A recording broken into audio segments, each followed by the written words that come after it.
Hi everyone, I am Darshan Enya of SHS3D section of Arvind International Residential School.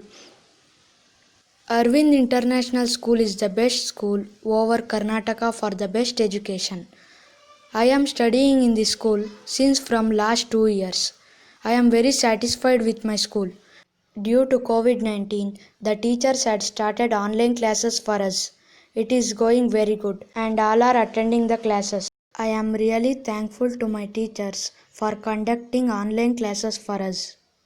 Today I am going to summarize the chapter Our Environment.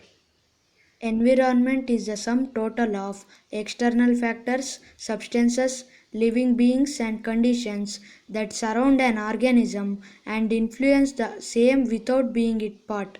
Now let's study about the ecosystem. Ecosystem consists of biotic components comprising of living beings and abiotic component comprising of physical factors like air, wind, water, sunlight and temperature, etc. Now let's know about the types of ecosystem. There are two types of ecosystem. They are natural ecosystem and artificial ecosystem. Natural ecosystem is generally existed in nature. For example, forest, grassland, desert, etc. And artificial ecosystem is a human-made ecosystem. For example, aquarium. Now let's know about the components of the ecosystem. They are biotic component and abiotic component. What do you mean by biotic component? Biotic components are the living components like plants, animal, microorganism.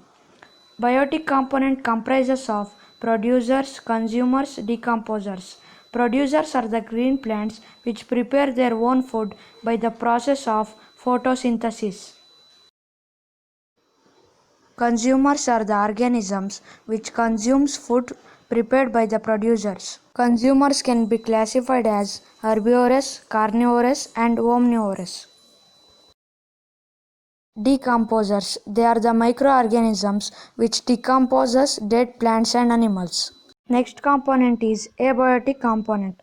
They are the non-living component like air, water, sunlight, temperature, etc. Now let's move to the next topic, that is food chain. Food chain is the flow of food energy from one organism to next and the next and so on. Usually food chain starts with producers and ends with carnivore. And the main characteristic of food chain is the organisms get food from only one group of organisms.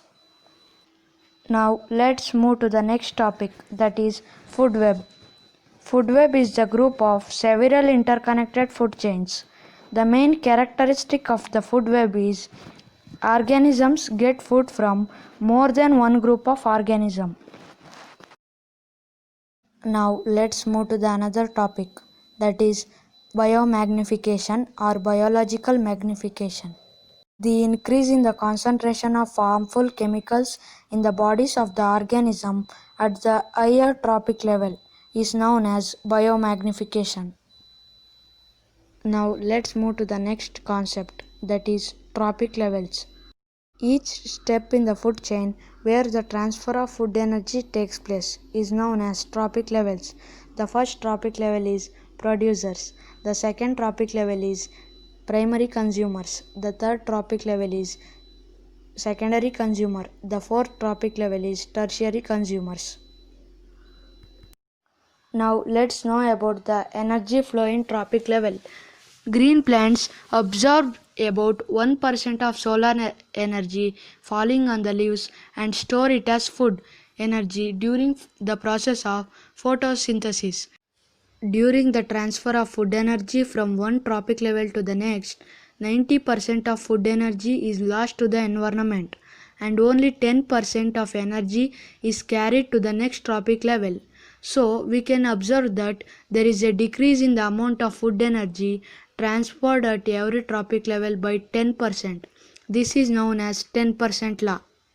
Now let's study about the ozone layer and its depletion. Ozone molecule contains 3 oxygen molecules, which means O3.